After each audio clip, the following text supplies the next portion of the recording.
Hello everyone, welcome back to the channel. Spoiler season is finally upon us. If you haven't heard, the Pro Tour in Barcelona is happening right now, and typically what they do at these major events is they like to showcase upcoming product. And today we have just a few spoilers for the upcoming next standard set, Wilds of Eldraine. Now, I didn't cover anything for Lord of the Rings because it wasn't relevant to me.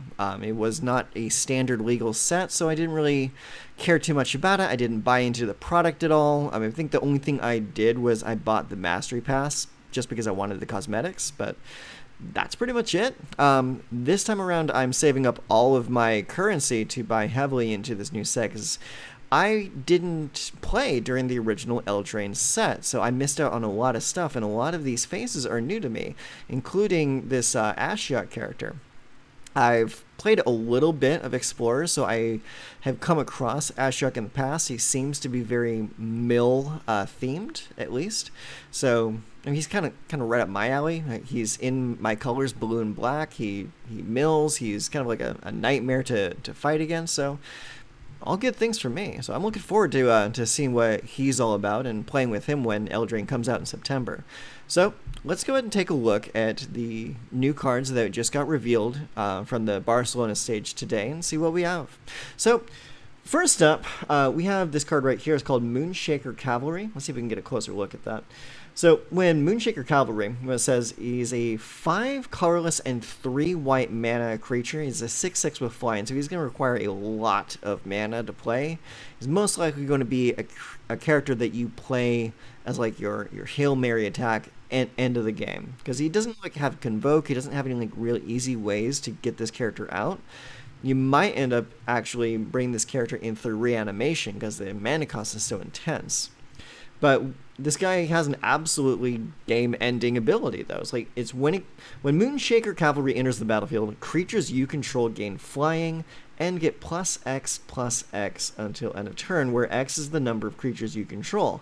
So if you got 5 creatures on the board and then you play this, it's going to give everyone on your team flying and +6/+6. So I've seen some people equating this to like the white Craterhoof Behemoth. So I'm assuming EDH Commander players are holding this in pretty high regard already. For a standard viewpoint, I'm not sure this will ever see play, period, outside of a reanimation strategy. The mana cost is just a little too intense. 8 mana, and you have to have a solid board already going into playing this character. I personally don't see that working too well. Great game ender. I mean, it's absolutely available to break a stalemate. If you play this in green, you might be able to ramp up to it or use a cheaty way to get it into play with there's a werewolf that basically acts as like an elvish piper. You can just pay some mana, tap it, and just put a creature directly into play. So that would work as a cheaty way to get this into play. Or you can just straight up ramp it with all of green's ramp tools. But on its own, if you were just playing this in like a white blue or like a mono white build, I'm not seeing this being playable, especially with no way to like convoke it into play or anything like that. So, without any way to cheat it, it's gonna be a hard sell for me. So let's move on to Ashiok, the Wicked Manipulator. This is the most recent version of Ashiok. I believe he has like 3 or 4 other versions already. So this is just the newest in a long line of Ashioks. And so what this guy says is a 3 colorless, 2 black mana for a 5 loyalty Ashiok. It says if you would pay life while your library has at least that many cards in it, exile that many cards from the top of your library instead. So he gives us a way to pay life costs without taking the hit. And immediately cards that come to mind with this is God, I can't remember the name of the card, but it was a very specific draw spell from, I believe, Brothers War. and it was 3 colorless and a black. You look at like the top 6 cards of your library, put them in 2 different piles. Your opponent chooses one pile for you to go into your hand, and the other goes into your graveyard, and you lose three life. So it was a pretty decent draw spell, but it never saw a whole lot of play because aggro is so prevalent, and 3 life against aggro is pretty difficult. Also, another card that this could help offset the life loss balance is the Cruelty of Gix. Its second page in the chapters is you get to search your library for any card, put it into your hand, but you have to pay 3 life to do it. And so this is another way to circumvent that cost. So that's pretty decent. I actually really like that static ability. First ability on here is +1 loyalty. Look at the top 2 cards of your library. Exile one of them and put the other into your hand. Okay, so you get to choose one out of the top 2 cards in your library. One goes into hand, the other goes into exile. Not too bad. -2 is create 2 1/1 black nightmare creature tokens with, at the beginning of combat on your turn, if a card was put into exile this turn, put a +1/+1 counter on this creature. Not too bad. Not too bad at all. They don't have any kind of like evasion. They don't have menace. They don't have flying or vigilance or anything like that. They just get bigger if you put something into exile. So if you had this on the table already and like you did the -2, you'd probably need another card to put something into exile for you. Maybe something in red with the impulse draw effects, or gosh, I think there's some stuff in blue that puts things into exile as well. Like exiling from the top of your library, like self-mill, that kind of thing. That's how you get the +1/+1 counters on the creatures. But aside from that, they might just be a good way to put some blockers on the table in case you just put Ashiok down and you need to defend Ashiok. So that'd be pretty decent. Putting 2 creatures on the table is more than a lot of other planeswalkers do to protect themselves. So that's pretty decent. I don't think we're going to be using the creatures to end the game. We'll probably be using Ashiok in a mill strategy. But let's look at the ultimate ability. The ultimate ability is -7. Target player exiles the top X cards of their library, where X is the total mana value of cards you own in exile.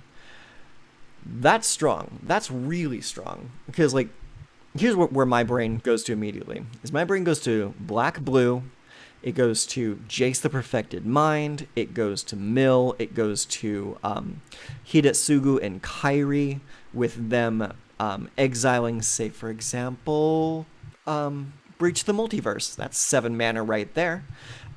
This could be an absolute great way to just mill your opponent out. It's like, I wonder.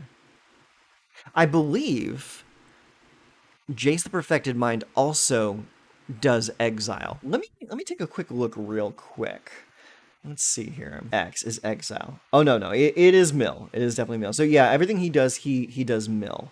So not in perfect tandem. He will definitely be working towards the same goal as Ashiok. So definitely a decent card.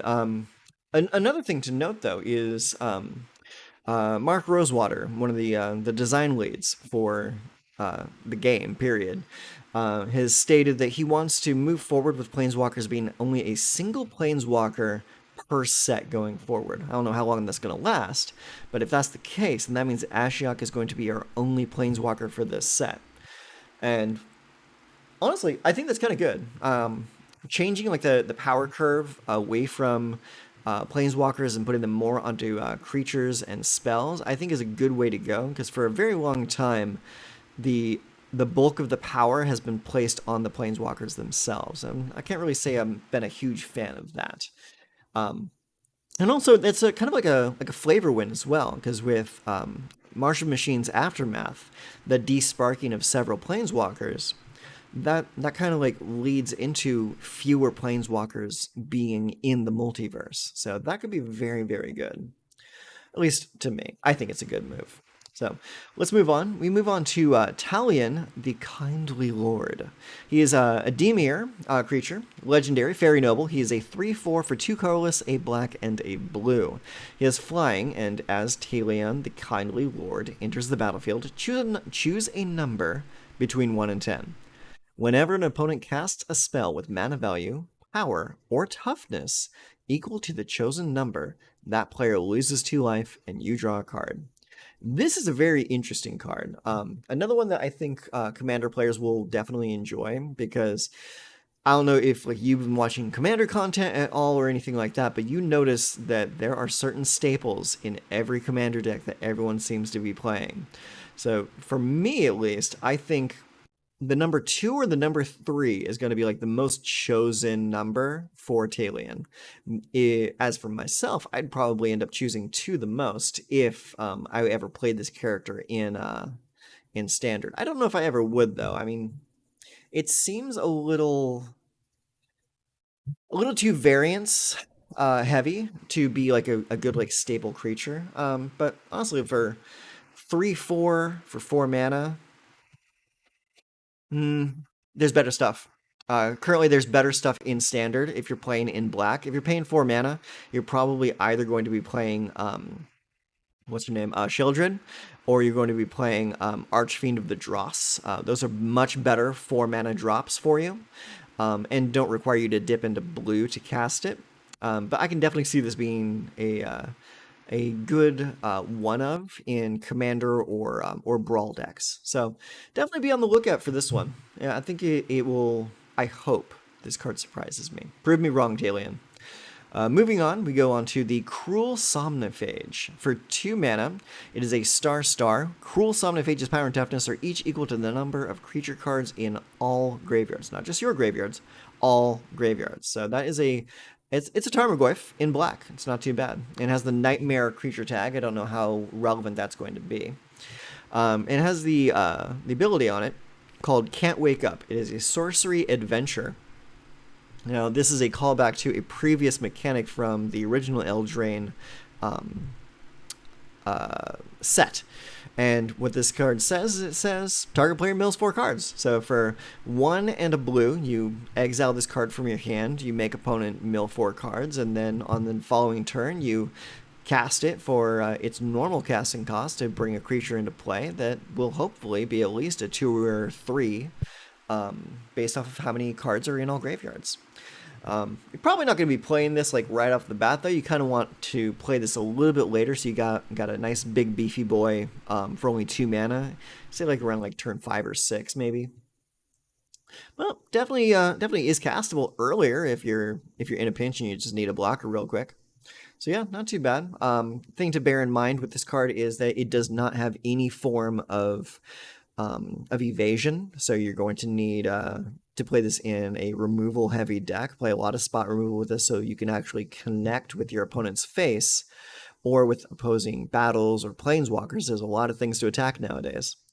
But for what it is, for the mana investment, only 2 on the front side, 2 on the back side. I mean, for me personally, this is kind of a winner. I mean, I like this card a lot. I can see this being really good in limited, in draft or sealed. Standard, I would probably play it. I mean, I really enjoy Mill as a strategy, and Dimir is my favorite color pairing of all time. So I could definitely see this seeing some play. I know I'll definitely try to make it work. So let's move on. Let's see what else we got here. So from there we have the Restless Fortress.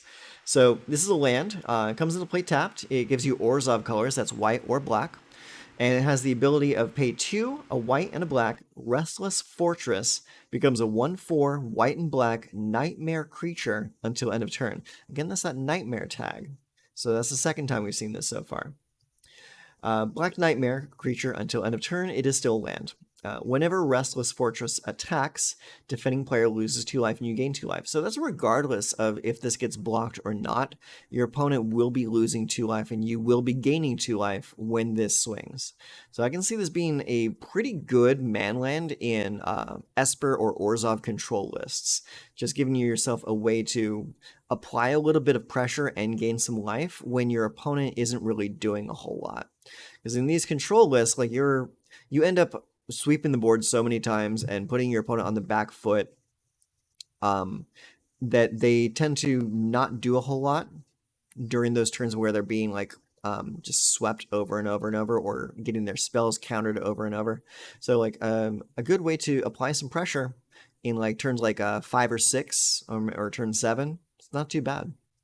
So I could definitely see this being played in an Orzhov list for sure, especially a deck that wants to play like a lot of planeswalkers for control. You're seeing like Liliana, you're seeing Kaya, things like that.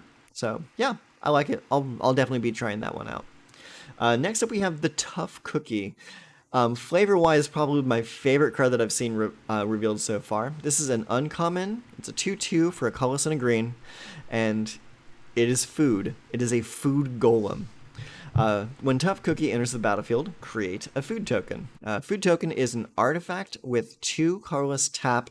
Sacrifice this artifact, you gain 3 life. So this is a callback to the food mechanic from sets past. He has the ability of 2 and a green. Target non-creature artifact you control becomes a 4/4 artifact creature until end of turn. So you can turn that food token that you just brought into play into a creature. And if you have enough mana, you can do that like this turn. And it also has the ability of 2 tap, sacrifice Tough Cookie, you gain 3 life. So he has the food sacrifice ability written right on him. So he's flavor-wise, he's a pretty cool card. He's like the gingerbread man from hell. I like it. Aside from that, we have a few like showcase arts. Like you have the Cruel Somnophage has this very nice like fairy book style art around it. That's very nice. We have the extended art of the Moonshaker Cavalry. So this is probably going to be the one of the first cosmetics that you see in Arena. In the Parallax style, you're probably going to see that on the Battle Pass, I would imagine. Let's see. We have a few borderless arts. This very, very nice stylized view of Ashiok the Wicked Manipulator. I really like that. It gives very, very storybook style, very, very stark colors. I like it a lot. And then this version of Talion the Kindly Lord, beautiful art on that. Absolutely gorgeous. Restless Fortress has this very creepy art that it looks like you're looking up at the fortress from down below. It's a very ominous style to it. I like that. We have one reprint so far, and it is Sleight of Hand. I actually just saw this earlier, and I was reading that, and I'm like, oh, cool, Sleight of Hand is back. I haven't seen that card in years.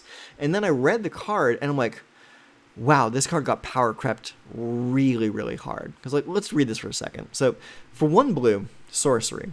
Common. Look at the top 2 cards of your library, put one of them into your hand and the other on the bottom of your library. The way that we're playing now, I mean, honestly, you're going to want something like Consider. You're going to want like Curate. You're going to want something that's going to put that other card into your graveyard, not on the bottom of your library. Because there's so many cards like, say, Tolarian Terror or even like the mill strategies.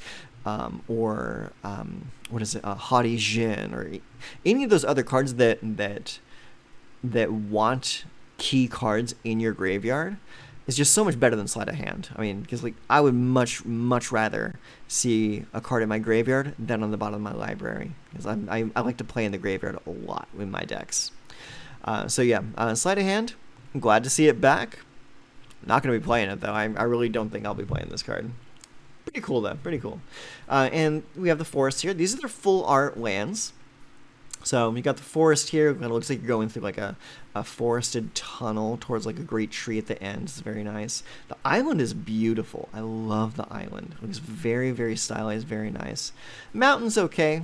Mountain's not very... It is evocative, but it doesn't really speak to me a whole lot. Like I like the rope bridges all throughout. Kind of reminds me of like the old style goblin warrens that we used to see a long time ago. Actually, yeah, a little bit like that. Like it's not exactly the same kind of art, but you kind of see what I'm talking about here. And the old goblin caves, Rockset Ambush, Goblin Shrine. Yeah, like you see all these holes on the mountain on the side. Just makes me think there's like a bunch of like kobolds or goblins hanging in in the mountaintops there. So let's see. Here's the full art of the plains. It's very nice, very spooky. You see this fortress in the back there. It really makes me think of like Orzhov in general. And very interesting to denote here is the swamp looks almost the same. Like the building is kind of like in the same spot here. Like the forested roots are kind of like replaced by these uprooted trees. That like the land has been kind of like washed away, so you see so much more of the roots in the bog there. It's like these two like look very, very similar to me. I'm detecting that they'll probably push Orzhov in this set, which I'm here for it. I'm absolutely here for it. And then we have some other reprints. Another thing that this set is going to be doing is they're doing more of those, not like hidden lair, but like I think it's called mystical archives, where they reprint a bunch of stuff from like older sets that are not going to be legal in standard. But they're just going to be a way to collect these cards. That'll be like a little bit easier on Arena. And I believe these will also be like in the physical packs as well if you go buy them at your local game store. But like, see, we got Greater Oromancy, Smothering Tithe. People are going to be going nuts for the Smothering Tithe card, especially that art, I think. Let's see, then we have Rhystic Study, another Commander staple. Necropotence, really, really great card from back in the day. This fantastic art for doubling season. It shows this Goose Hydra. It's fantastic. I love it. Especially that art. That art right there, that extended art, it's very stylized. It almost kind of looks like New Capenna Art Deco style. I like that a lot. Then we have Aggravated Assault, Prismatic Omen, Curiosity. That's a great card from back in the day. But yeah, that is pretty much what we're looking at so far. In events past, when they show off cards at like Pro Tours and live events like this, they don't give us a whole lot, and then we're kind of like looking at a dry spell for a while until the next round of spoilers come out. So this is probably what we're going to be seeing for the time being until we get into like the actual spoiler season. So that is going to be it for today's video. If you liked what you saw, feel free to hang out. Look at what else I have here on the channel. I do a lot of deck techs. I like to put up at least one video every couple of days. So my current upload schedule is set to Monday, Wednesday, and Friday. I schedule each video to come out around like 6 a.m. Pacific Standard Time. So that's when you can expect new videos from me here. But yeah, until the next round of spoilers come out, you're going to be seeing just some more various deck techs. I focus mostly on standard here on this channel, so that's where you're going to see a lot of my my commentary, my analysis coming through is specifically for standard. I don't do a whole lot of other formats. I will sometimes stream a draft if I feel like playing it. But for the most part, you're gonna see like mostly standard from me. So if that's something that you're interested in seeing, feel free to subscribe to the channel. Do the YouTube things. You know what to do. This is YouTube. You've been here long enough. So until next time, you take care of yourselves.